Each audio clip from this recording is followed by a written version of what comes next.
Good evening, everyone. Welcome back, wherever you're joining from, and whether you're on YouTube, Twitter, Facebook, or whichever part of the country, karibu sana. So today uh, we are joined by a new speaker by the name of Dr. Sylvia Akinsiku. Yeah. So before we start, let's just do a brief introduction of the Kajiado we want and what we are all about. So basically, the Kajiado we want is a community-based organization that deals with the development and community matters in 8 different areas. That is, the first area is infrastructure. That includes roads and street lighting. So we champion for either the development of roads where they are lacking or the improvement of roads where they are in a bad state. We also lobby for water and sanitation, which is a very, very, very uh, it's a sector that is lacking. Is lagging behind, especially in Kajiado. We do not have the proper infrastructure for water and sanitation. We also focus on environment and waste management, where we champion for the better management of our environment and waste. As we can see in most Kajiado towns, rubbish is becoming a huge problem. And so that's one of the things we are lobbying our county government and other government agencies and also non-governmental organizations to help and improve on that. We also focus on security and community policing just to ensure, to improve the security in our community. We also focus on advocacy for the vulnerable groups, that is children, women, youth, persons with disabilities, and also the elderly. We also focus on health and wellness, be it championing for the improving of the statuses of our hospitals, um, championing for uh, be it mental wellness. Uh, we also focus on that. The seventh area that we focus on is education and literacy, so that we can improve the state of our schools within Kajiado. And the last one is trade and job creation, just so that we can help in reducing the fight against unemployment, not only in Kajiado but also within our country. And we intend to achieve all those the different 8 different areas by creating awareness, championing for public participation, be it whenever the county governments call for public participation, we try to spread the word.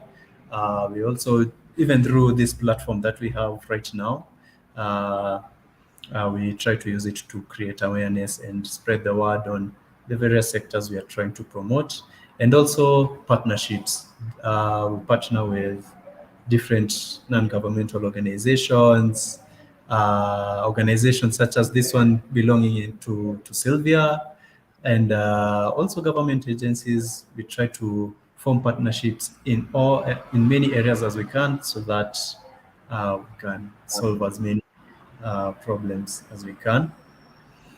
And yeah, so basically that's just a brief summary of what the Kajiado we want is as a community-based organization. And now on to today's speaker. Um, so Dr. Sylvia is director and founder of Andy Speaks.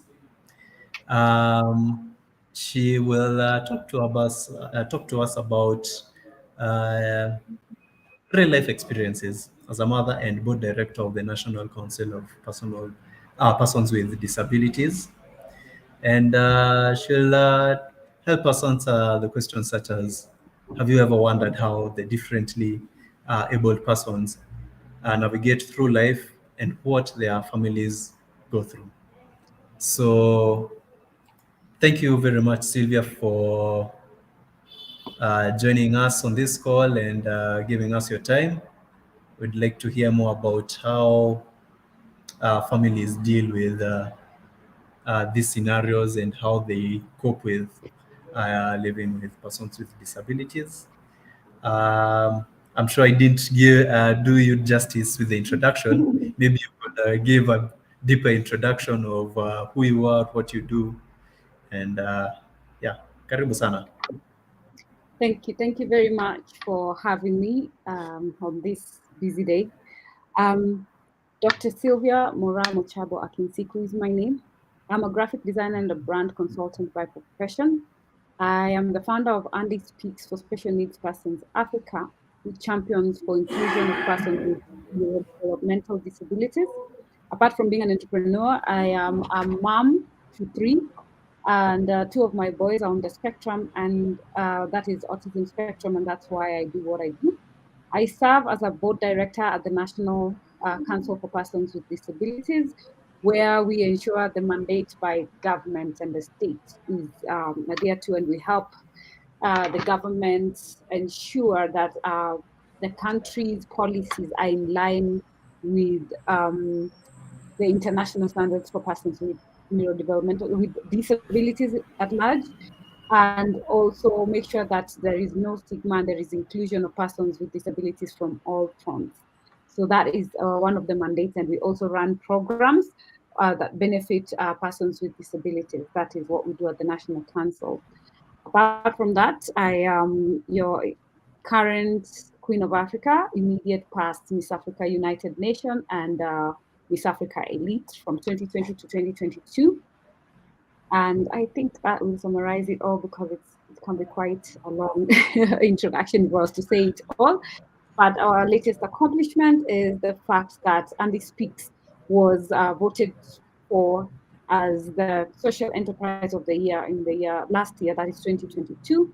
And I was honored to be listed in South Africa as 20 influential women. And I hope that I will be able to touch someone's life today, inspire, and at least open up in the world of disability from our point of view. So I will be speaking more of my experience as a parent and also as an advocate for inclusion. So I hope that is satisfactory, right? That is very, very satisfactory. Congratulations on your achievements and all the best on the upcoming nominations.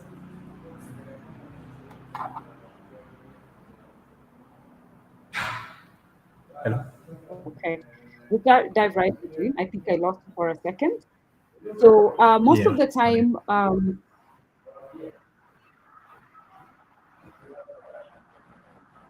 we think of is someone in a wheelchair, or the basics, someone with visual impairment, or someone who's hard of hearing. I'm trying to use the right terminology because we normally say the deaf, the what. So, but we want disability shifted from a medical point to more of a human rights point.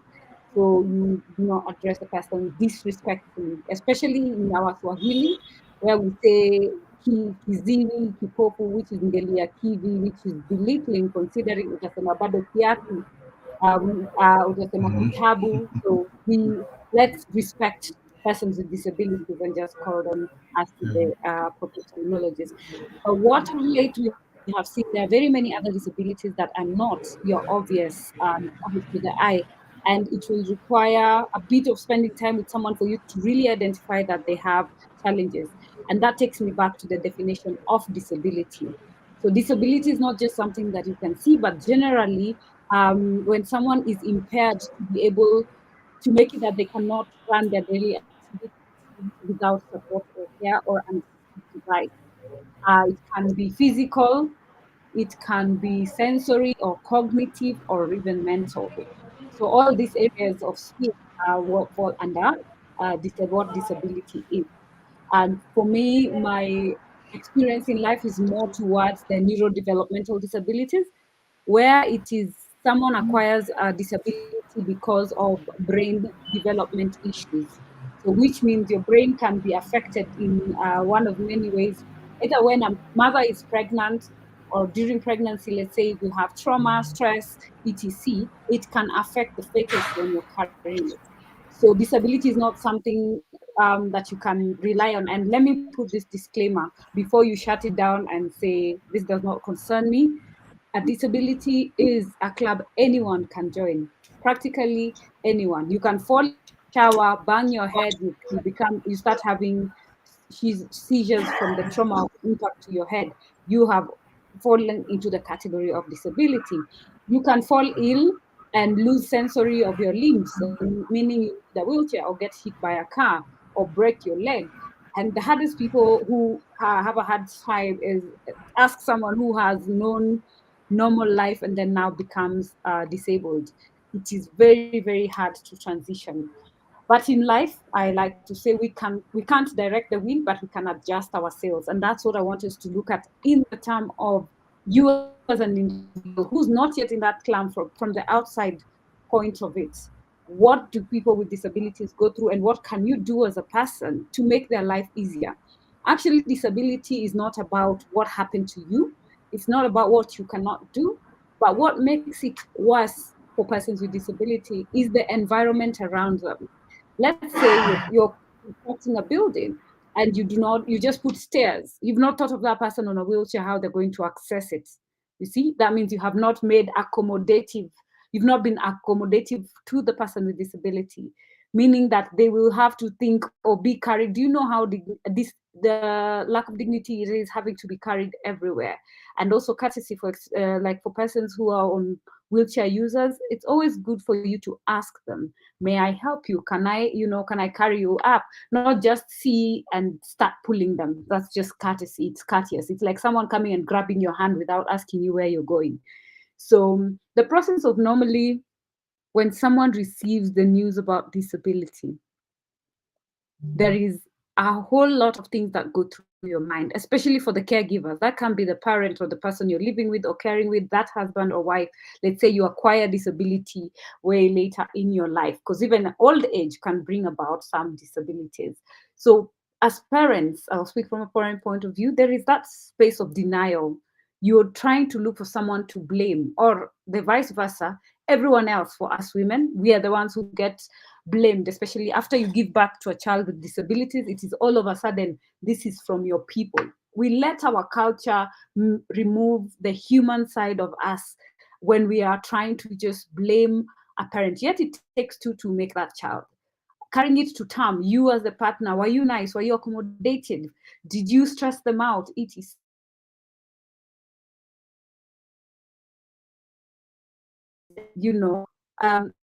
Then be acquired. But when the person with a disability is going through this, they need school, be it at work. If you're that employer and someone gets an accident and all of a sudden they have to use a wheelchair, how much time are you giving them? How much accommodation? Will you create space for the person or shift their desk closer to the door so they don't have to squeeze through other workers to access their workstation? So they're very, very small things, but they mean a lot for someone who's having a disability. If it's someone who's visually impaired, when you're giving them the laptop, does it have JAWS or whatever other software that makes it accessible for them to be able to work? Because remember, disability is not inability. It does not mean that there is nothing they can do the minute they acquire disability.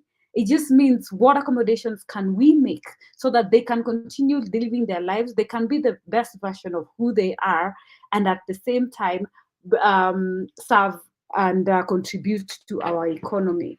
So that rejection from people, because let's say if it is your husband or your wife who acquires a disability and then you abandon them, those are the things that make it harder. And you can imagine the emotion that these people go through after that: depression, lack of self-worth, their self-esteem has already been kicked to the curb. Because even you, when you see someone on a wheelchair, what's the first thing that comes to your mind? There is always that, either it's either pity, or there are those who get disgusted. There are those ones who are like, let me get out of here, as if it's contagious. It depends with how you interact. But if you shift your mindset and see the person first before you see their disability, or like I'd like to say it, see the able and not the label. Don't look at them that this is a person with disability, but a person first. They are a person before you see what type of disability they have.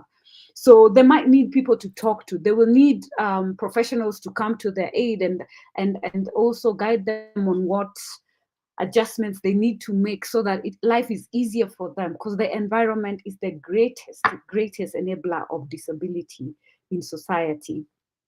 I will dive to this autism disability, which is invisible. And why I want to dwell on this is because we are on Autism Awareness Month. And apart from Autism Awareness Month and week, it is something that could be existing in your space, but you're not aware, or you're not making reasonable accommodation for that person. But I want to paint a picture in these 5 minutes of your time so that you have an idea. That person you see walking on the street and everyone runs away, that child you see talking to themselves, or that child you see just walking around without mingling with other people, and then you're like, mtoto kichwa yake si mzuri. For those who don't speak French, when you tell yourself that something is wrong with this child, they must be mad or something. Let's take a look at what goes on in their mind for them to be the way they are, and what's in it for you to make it better.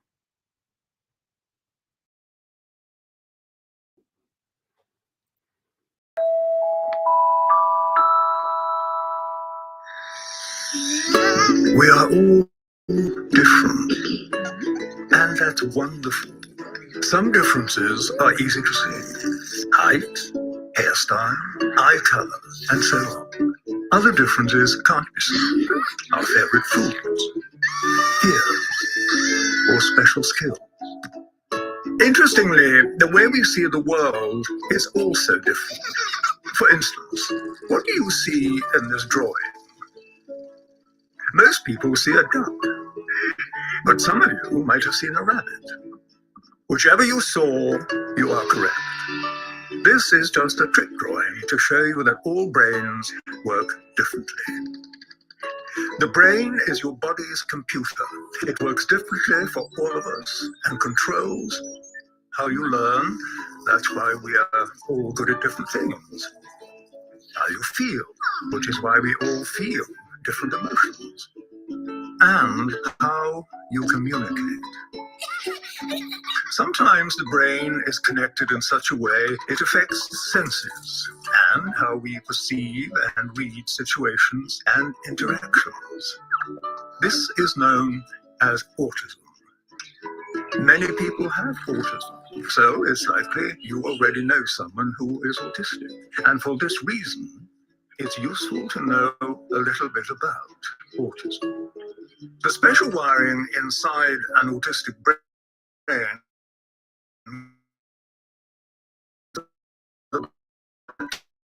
find difficult, joy, or music. It can also do the as making friends. The senses constantly send information to your brain about your surroundings and other people. However, when a person's brain and its senses don't communicate well, the brain can become overwhelmed and confused, affecting how they see the world. Picture yourself walking down the street.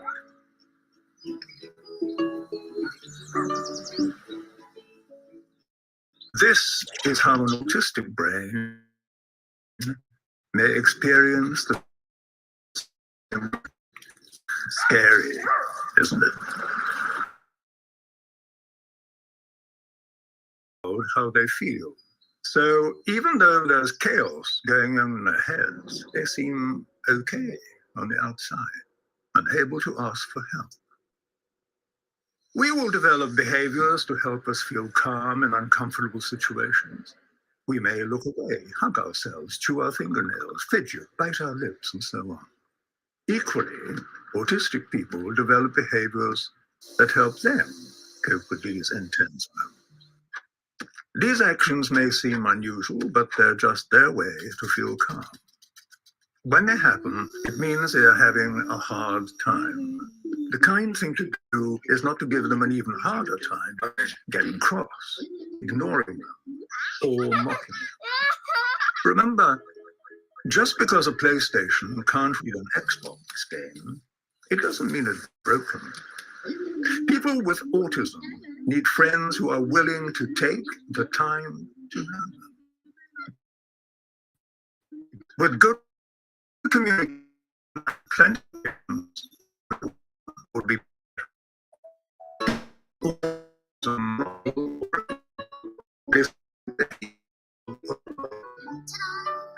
and would from their friends. They might just be able to share that feeling with us. Autism can make amazing things happen.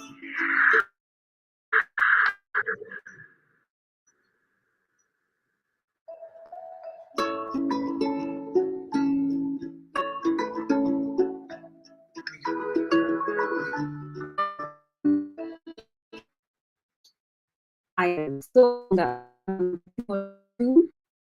that's exactly what we're dealing with in our lives as persons with disabilities. Just to dive deeper, other than you yourself trying to understand this child that you've been given by God, you cannot return to sender because they cannot talk, they cannot communicate, they cannot take care of themselves, they cannot understand what you're saying, they cannot go to regular school, and no school wants them and no child wants to play with them because of all these things that they're processing and they're trying to live through. This is the other side of where you're trying to look for service. And that photo there, that is the kind of workload you have to prove, because they're not, because like I said, I'm diving into the invisible disabilities because that's what we don't know about.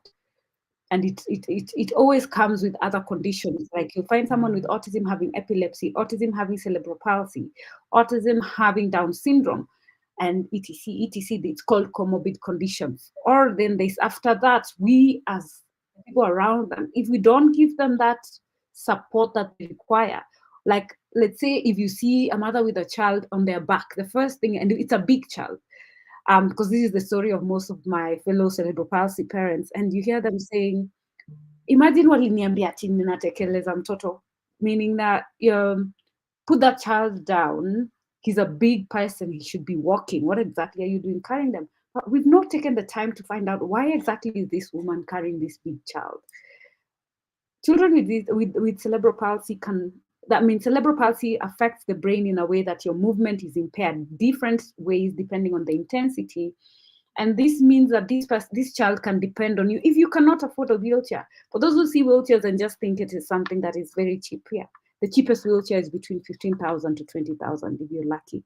For the neurodiverse community who needs specialized wheelchair, which does mean that they don't have head control, so they need one that will put them together, also put their legs in a certain way so that they also don't get so. I don't know, we're talking about 100 grand plus. So when people say he is expensive, they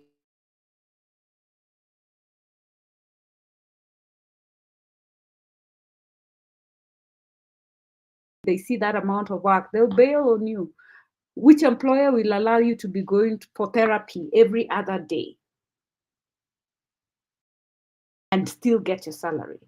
That is something that, unless, I don't know, you find an angel from where. So you find most parents also are, because the children are now dependent on them, they cannot work. So there's so many factors that change the lives of the people surrounding persons with disabilities and the persons with disabilities themselves. To give you an example of a non-verbal child, you imagine the way you know how to say what you want. Put yourself in the shoe of a child or even an adult who cannot talk. Maybe they were not privileged enough to learn sign language to sign to you that they cannot hear, and they're not aware how else they're supposed to communicate. If you are put in one day where you cannot utter a word, you lost your voice, how would you feel? How would the frustration get you? And that's why sometimes we call on to our leaders and say, when you're thinking about anything, practically anything, think about everyone. If you look at a person with disability as your benchmark of how you're going to make this thing accessible, and that means you're going to be solving a problem once and for all. A person with disability will not have to come writing appeals saying you need to make adjustments if you do it right from the first, from the onset. When you're in public spaces, service, a parent comes or they have a child who you cannot see, any disability, just ask. Because most of us jump at them like, where do you think you're going? What makes you special? But not many parents can actually is really struggling, we just want someone to just have a bit of empathy. Just because it's not you, just because you don't understand it, doesn't give you the right to be mean and rude to the person who's walking that journey. You don't know how many other times, how many other people have insulted, talked behind her back. We've had parents wanting to abandon or even get rid of their children because of the stigma that society bestows them. The amount of stigma and talks when you're talking about, oh, huyu mama nani pengine alienda kwa mchawi, or this, they went for witchcraft so that they can become rich. Yet they're there with you, maybe in a one-bed apartment. Which riches did they sacrifice to be there with you? Or they ask you to help them, and you feel like, no, me, I can't deal with this. It doesn't cost much, because most of those parents who are around and taking care of a child or an adult with disability really need your support just to rest or even sleep, because you can imagine not having time to yourself at all, like you're at the beat and call of your child and the dependents. Access to some of this, access to devices, you're also very, very expensive. I'll give you an example. For persons with epilepsy, their budget on top of everything else ranges between, the cheapest you'll find in a month, 500 if you're using something like one tablet of, let's say, Ritalin or something, to 30,000, 35,000. And this is proven. I have data that I can show you that has the costs of medication just to control convulsions. Because for our children, when convulsions happen, that means you're losing brain cells. And we have kids dying out of this because a parent sometimes might not know if it's a first-time parent. So educate yourself on like first aid. If someone is having a convulsion next to you, what do you do? If someone on a wheelchair falls, how do I carry them? If someone on crutches falls, what is the respectful way of handling the situation? If a person who's visually impaired wants to cross the road, how am I supposed to tap them to let them know that I want to assist? Which part do I give them so that I can act as their aid? This past weekend, I was with a friend of mine who's visually impaired. I had the honors of being in her space and her in my space for long, and I realized it is not easy. We take our sight for granted so much. I was like, how? And she told me, I live alone. And I'm like, how do you live alone? But now, being with her the whole time, I was able to see, like when you walked into the room, we had to do like a recce, go through, this is this one, this is this one. I'm thinking like, how many environments do you have to cram? How many steps from here to there? Which light, which button to press, how to warm your own food, how to go to the fridge and find what is where. It is a whole lot of work. So when you're out there insulting someone, I beg, think twice, because you never know. Even an illness can bring you to lose your sight, or you're walking, there is a blast or something goes into your eye, or there is an array. And that's why I said it is a club that anyone can join. So let's make sure that at least as we are interacting, let's be open. Let's not segregate them. And for those who are in the system, when you're thinking of policies, because Kenya, we are very, very good in policies. I tell you, we have signed everything. But when it comes to implementation, and you hear someone complaining in the office, oh, I've been asking for this accommodation, like I need a guide. A guide is that person who assists you. So it's part of like your assistive devices that you require. And then you there in HR, you're like, you can manage. Put yourself in their shoes first. Why are they asking? Go read, go educate yourself. Yeah, so that at least you're able to be supportive for them to just have accommodation around them. So all these things is what makes their life easier or harder. One person, and you see that transition from, let's say, people who are okay and then they acquire disability, that transition point, how you treat them, will either make it easy for them to transit safely, easily into regular, this new life that they're getting to know, or make them give up and not even be able to make milestones and move towards, or actually commit suicide. So the spoken word is actually something that is very, very strong when we are looking at issues, disability and persons with disability. So navigating our systems, like I've just painted for you, is usually daunting. And you have to fight, you have to goes up, talking, my child is partially verbal. But if you're a stranger, you mute. And it becomes overwhelming for them. So he might not answer you. And the first thing people go like, mtoto mkubwa hivi haongei, you know, this is such a big boy. Why is he not talking? But you not question yourself. Maybe he's hard of hearing, you know, maybe he doesn't like you. There's so many reasons why, but you go for that thing of like, almost like they are ignoring. We've had children who are not verbal and or maybe who are hard of hearing, especially our young adults. You meet with the police and the police go like, kijana unaonesha madharau. Why are you being rude to me? I'm talking to you, you're not responding. Authorities didn't take time to find out if this person is okay or not. We've lost, I can count for you up until 5 boys, young men who've been murdered, who either disappeared and couldn't communicate or trace their work, and in the middle of the night, they've been confused for thieves because they're hungry, they can't communicate, they're hungry, they grab. And this happens a lot to the neurodiverse community because most of them are nonverbal. And it is a sad state. It is a really, really sad state. Have you ever taken a chance to learn basic sign language of how you can just give general communication to someone who's hard of hearing? So there is that extra mile that we can go as humans. You know, we can be able to try and make it lighter and see how best, you know, we can lessen the burden that they have, their families have. Don't, because there is a parent who called me and they said, I don't know where else to go from Naivasha. And they're like, I'm like, what do you mean? I'm like, everywhere I move, my child is so hyper, so loud. I keep being chased because of my neighbors. Where are they supposed to go? And they're living that plot style where it is lane and, you know, small houses next to each other. What do you want them to do? Where do you want them to go? Well, it's only your special, like, you can just make accommodation and understand and put yourself in her shoes. She did not bring that upon herself. So for us as the community, we really, really, really, really need to make an adjustment. And that person, that child or that adult is one person. And they say, it's usually say the statistic that 1 out of 20 kids have a disability. Don't look at them as the odd one out. Make it a chance to teach your own child that not everyone is the same and that there is difference. The minute you do that, you've lit a candle, because that child will be very aware, even later when they become adults. Let them interact with those children with disability and understand that these things happen. That will save them later and also in their social skills. And for the parents out there, you're that parent.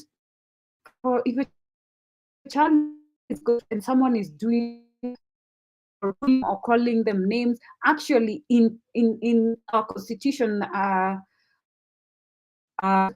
it is a crime to actually disrespect a person with disability, and you can be jailed.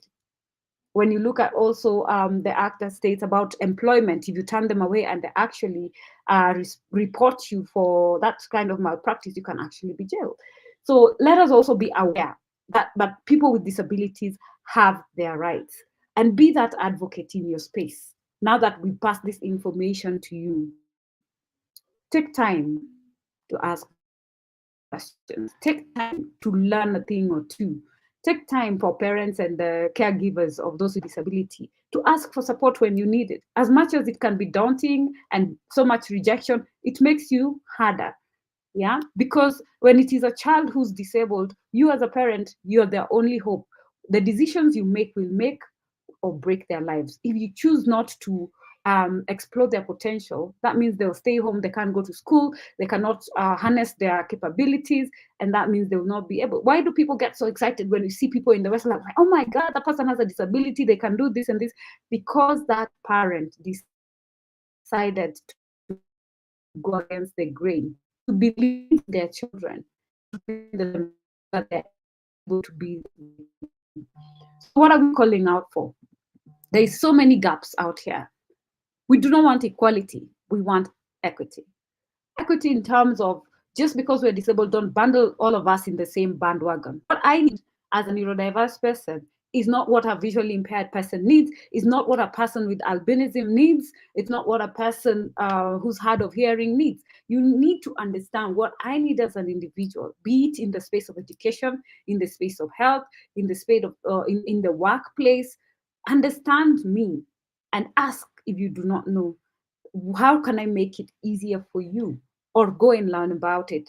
And then now make reasonable accommodations that will be best befitting. Because if you, let's say if it's someone who's visually impaired, did you know that the white canes are different? There is a white cane for a visually impaired person. There is a white cane for the deaf blind. And it's the color code on the cane that actually identifies them. So educate yourself, because you see, especially, let me give you an example of that, a deaf person. Their language is so complicated. Trust you me, even saying hi, as much as I tried, I can't remember it, because it takes someone who can't hear and can't see you. At least you see someone who's hard of hearing can see you, can lip read, you can sign. But this one doesn't have either of the two. And I'm not talking about things that are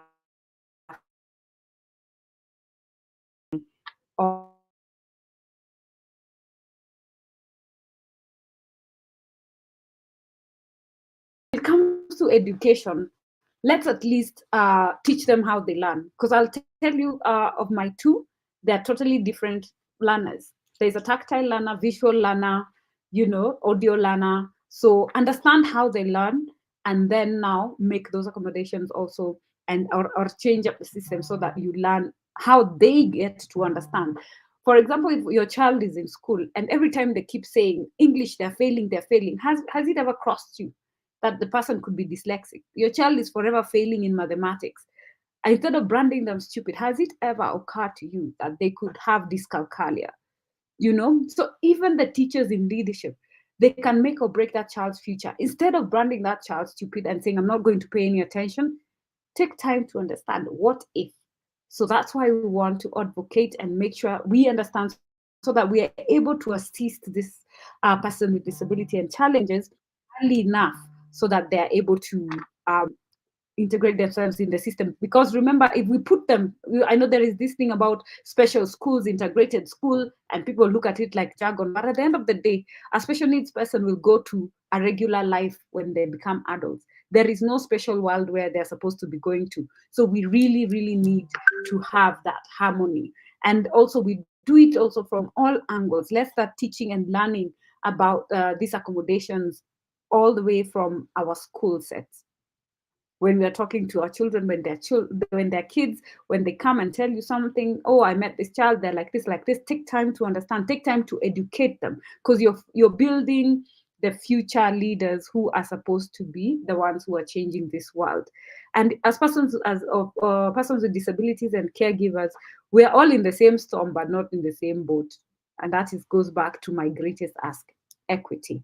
We all go through things that are different. The neurodiverse challenges are not equally to those who are hard of hearing or wheelchair users. See, a person on a wheelchair, once you make that accommodation of accessibility, either in the buildings, and you give them that assistive device, which is the wheelchair, their life is almost it's like the problem is almost solved. It's not 100%, because it goes further than what you can actually see and feel.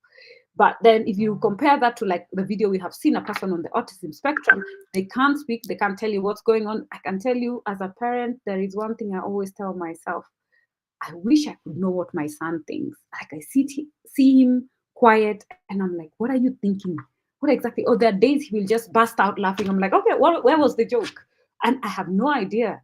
You either join him, or when he starts screaming like a few minutes ago, and you're just like, okay, are we happy? Are we sad? So for you as a parent and the community, you need to adopt. And I've had neighbors who are like, can't you keep a grip of your child? Why are they screaming? How do I explain that to you?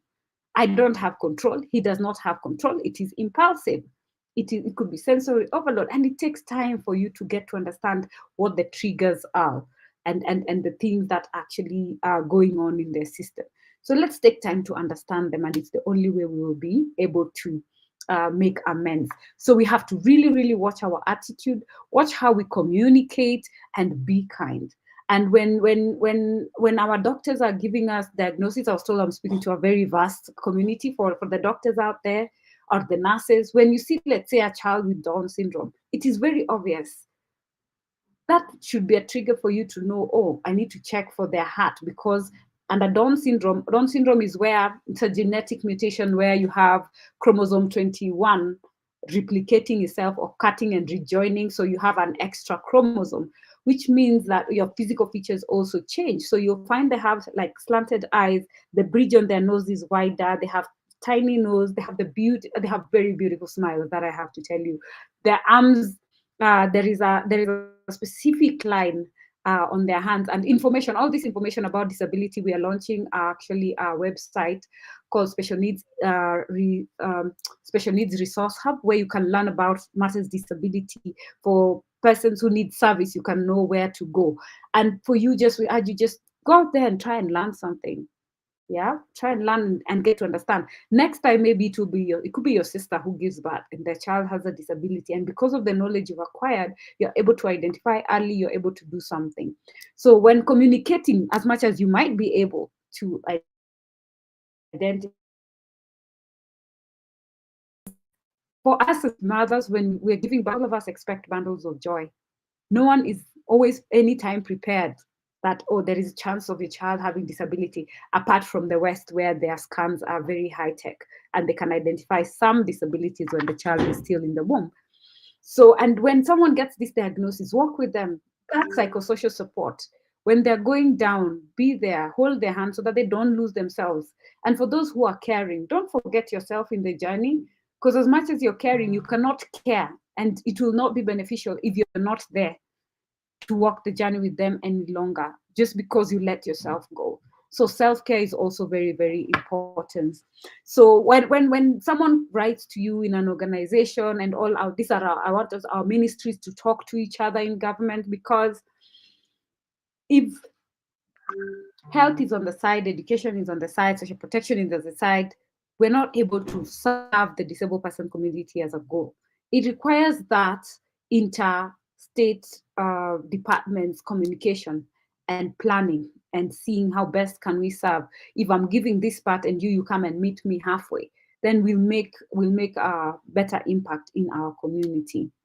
And for the parents, this is how our life is like when you're a special needs mom. You can't sleep. I won't tell you from 4. I can't lie to you, from 4. I can't switch off, because my child gets his convulsions most of the time 4 a.m. onwards. So even if a pin drops in my house, I will hear it. Or if something falls, or a thud always reminds me of that. When a child falls, or when they are getting an epileptic attack and they fall, you're always on the edge and ready to run. But that's what we are. We are mothers. We are protectors, but we want to extend this to our community. If you see a child who's disabled in your community, or you find those ones who they're called escapists, they're children who just dash and run. So even if the mother is not there, don't go screaming, why did you do that? Some autistic persons don't know danger. Like, danger does not register in their system. So don't be quick to judge, but try and understand, be empathetic. Yeah. So, but as a mom or as a father who has a child with disability and is feeling overwhelmed, just remember that you have more power than you can ever imagine. The strength that you have and what you're capable of doing, you have no idea. All you have to do is change your mindset and see and focus on how far can we go, and not what limitations do we have. So for you as a parent, you're the central part of all these support persons. You're like the PhD holder of that child, because you're the one who spends most time. So if be it you're going to the doctor, make sure you know everything, make sure you follow through, be it whichever specialist you have to see and take your child. Be the first one to declare, my child has this condition, so that they understand you from that point onwards. Because so many people will come telling you the way, go to Muganga XYZ and your child will be okay. Or if you go to this pastor, your child will be prayed for. So all these things will come at you. Protect your child. Empower yourself so that you're also able to protect them. And I can tell you that the level of exhaustion we operate at is one that that is beyond. Sometimes I even wonder how I'm walking around and managing to do the things that I do. And that's always the greatest question everyone asks, how do you do it? But when you have a support group around you, when you have your family empowered, out some like, hey, need an hour, come and spend some time with my child. So if you lock that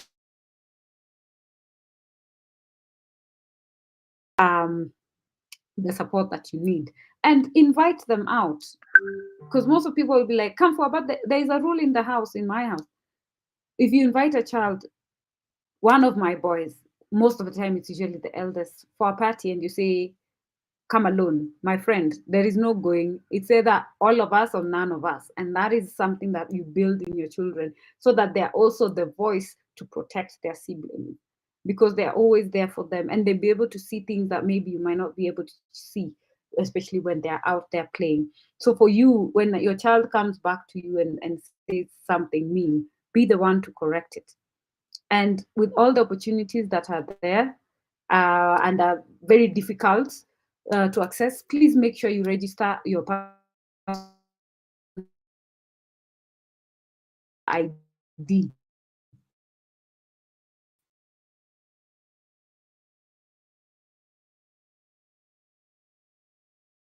No ID, no entry.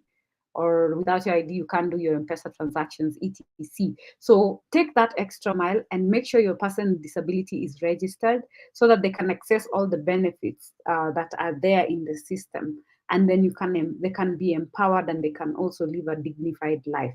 And for those who are not aware, on Friday, we will be having mass registration for this at the University of Nairobi from 8 in the morning, and also a medical camp specifically for persons with disabilities. And also we shall be having education assessment. As for those who just say, oh, my fika age 1, 5, 6, I'll put them in school. For us special needs parents, our children have to be assessed so that they're told you can go to this school at this level, because they don't learn the same things your children learn every other day.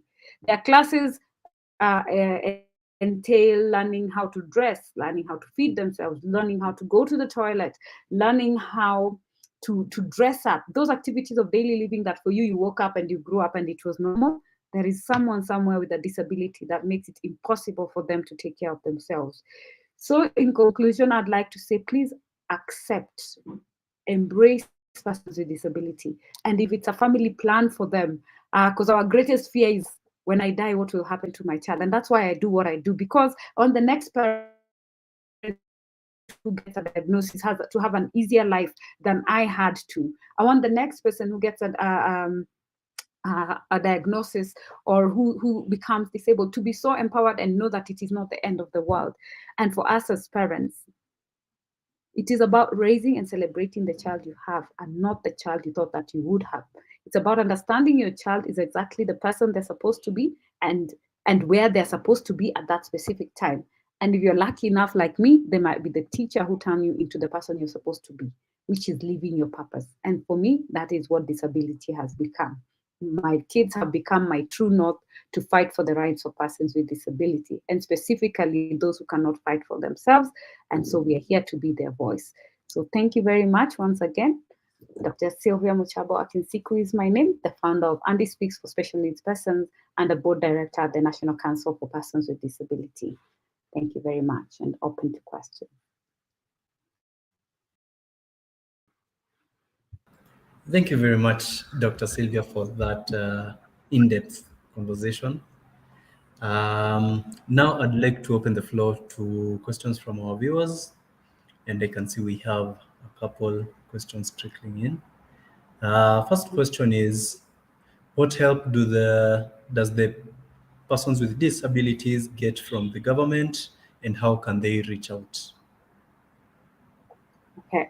From the government, there are different programs. So we have under the Nyumba Kumi initiative, in your local space, you can actually get support from there. If you didn't know, every devolved government has a budget for persons with disability. If you want school fees, go to that CDF. There is a percentage for persons with disability, and knowledge is power. Go and demand for it.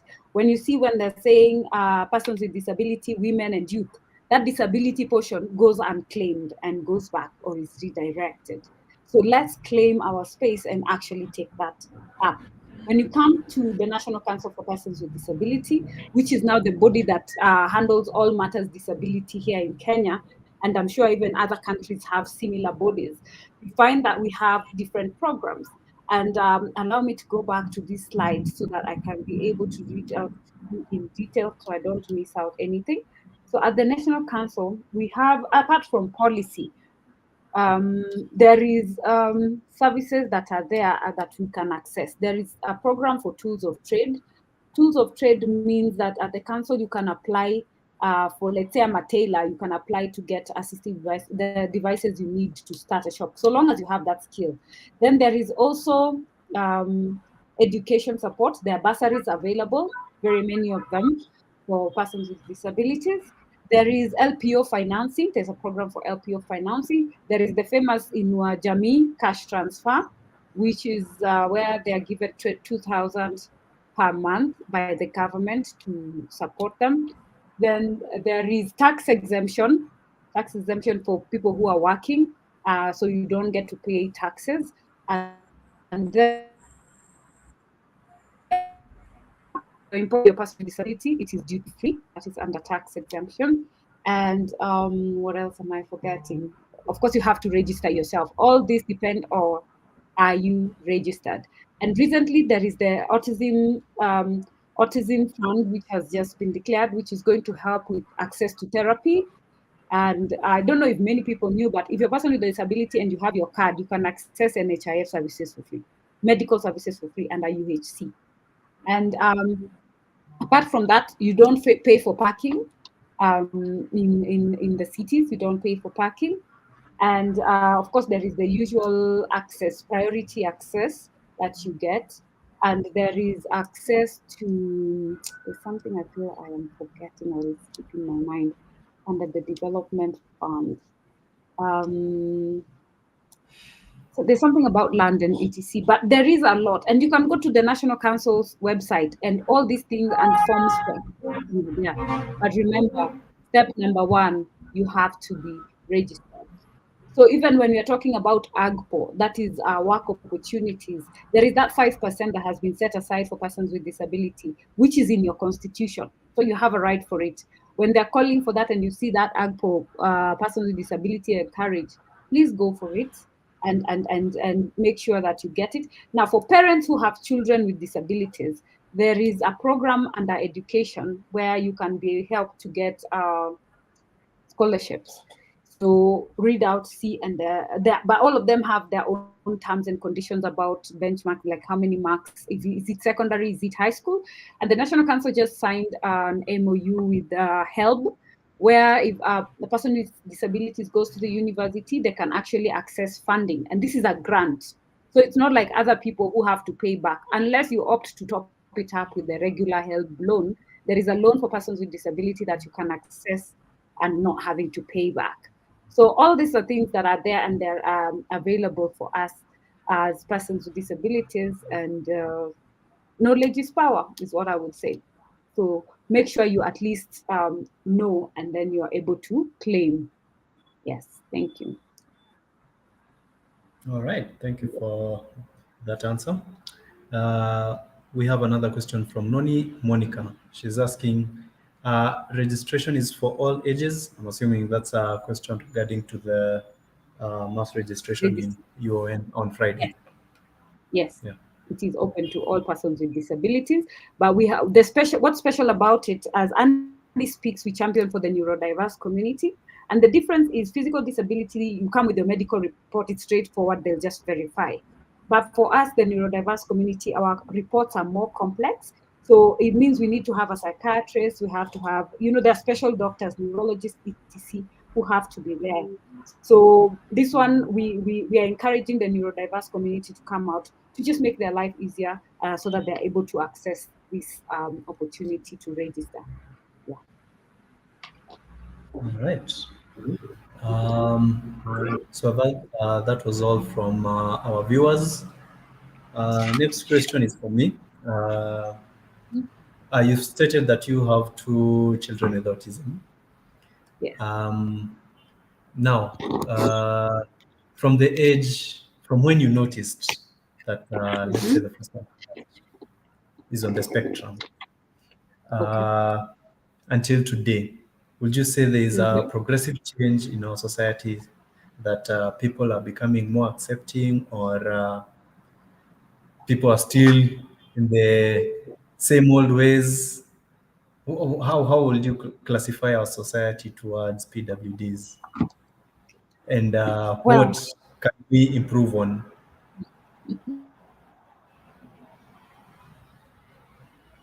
as a parent, I might accept my attitude, your choice of how you're going to embrace them. It depends with where also. I've seen institutions where I've walked in with my child and I've not had any issue. Like at NTSA, I walked in like the watchman was not kind enough to me, just to paint the picture. The watchman was not the watchman, like the guards who tell you line here, line there, was not kind, because it was like, oh, I was like, no, no, no. So I didn't, there are days we get tired as parents. I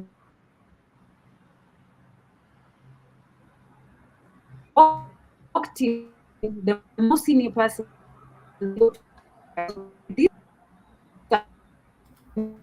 and it's a foreign space. Change is not something that they're very good with. So those ones came to me, put me in a special room, sorted me within 10 minutes, I was out. But you see what that means?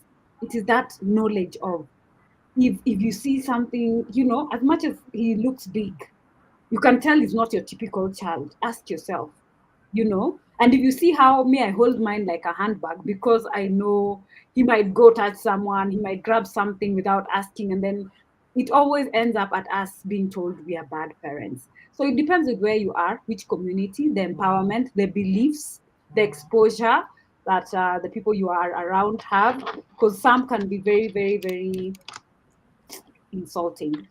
So our awareness levels is what really, really matters. So, and it's an individual prerogative for you as the other person, how you react to me. It's not about my child's disability. It's about you, how you choose to treat them and how you choose to embrace them and make accommodation for them to be comfortable, so that they don't have to go from 0 to 100 of their steaming and all the things they have to do to be comfortable in your space.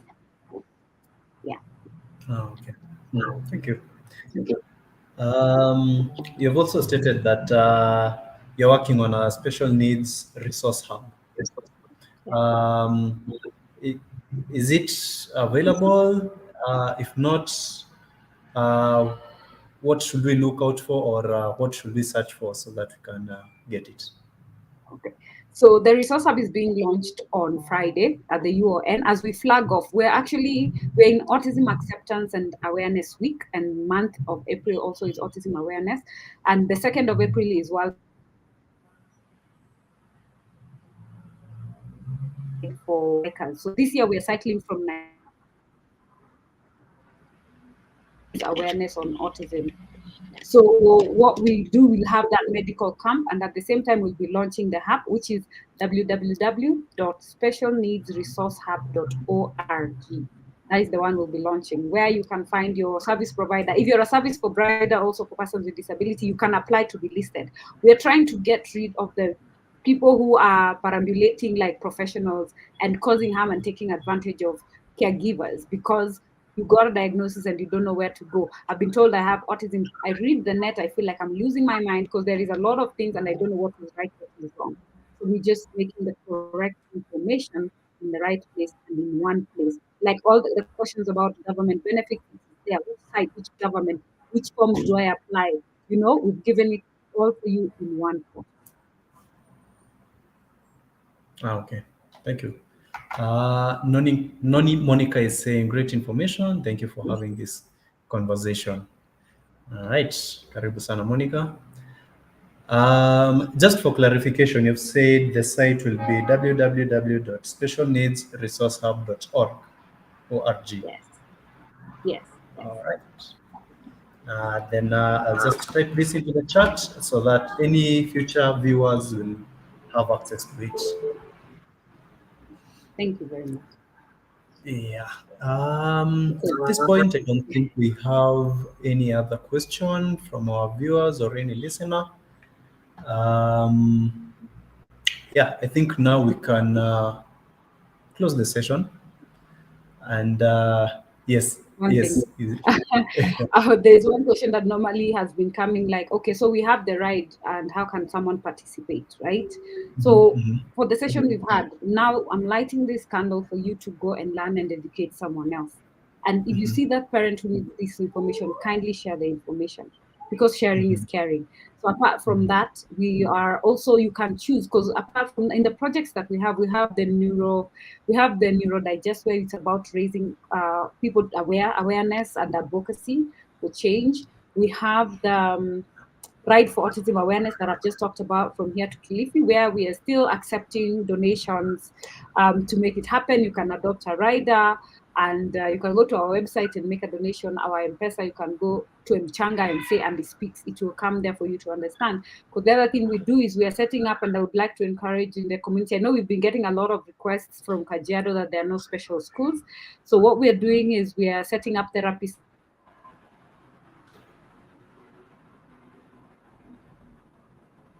to go to work without them losing work and the child losing school time. So those are the interventions we have.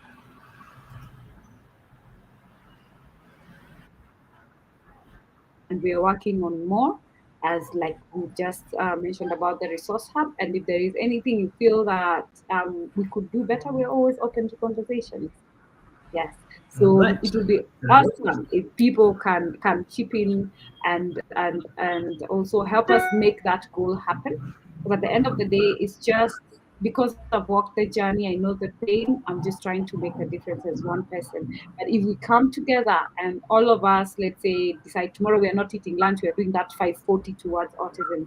Can you imagine how much you can do for that child, because they are whatever they require, that service that's going to go on Friday, of course, is going to be costing something for all the ones who will be coming to attend. So support will be highly appreciated, long and short.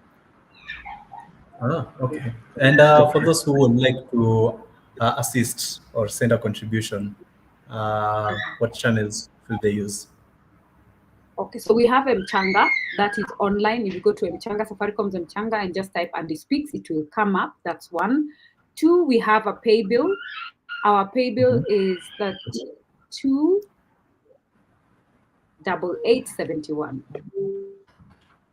At the account. You've said the pay bill is 2? No, 32. Okay.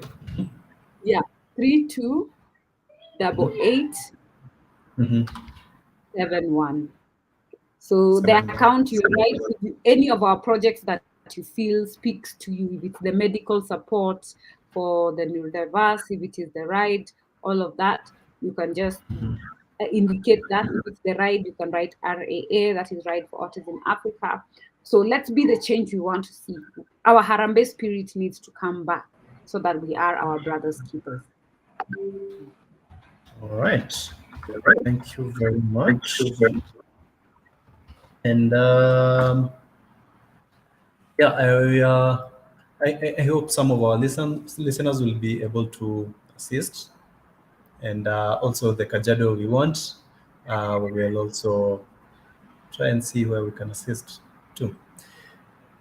Yeah. And would you be having any other closing remarks?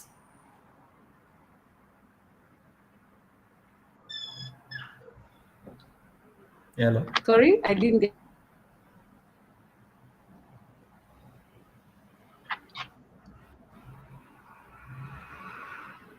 Sorry, I think the internet has gone down. Yes, you said something. Yeah, I was just saying if you could be having any closing remarks. Yeah. Okay, all right. For closing remarks, yes. Okay, I did not want to guess that's what you said, but I figured that's what you were saying. So I'm also split, like he's screaming, so I'm trying to figure out what exactly is going on. So for you who's whole, be very, very thankful.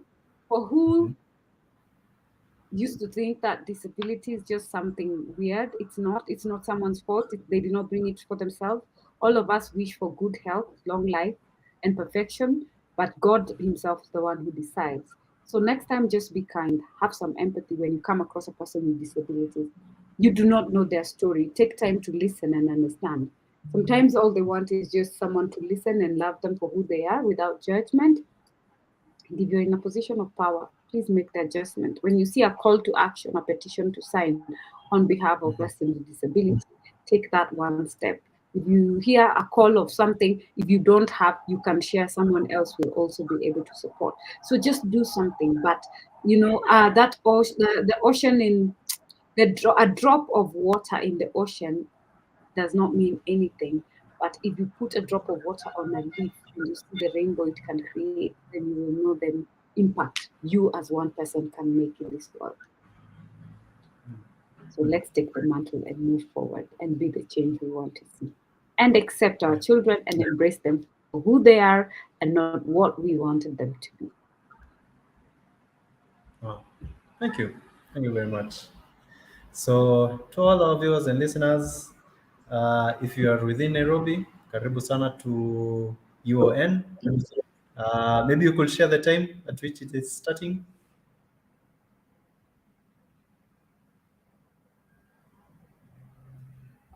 With the teams and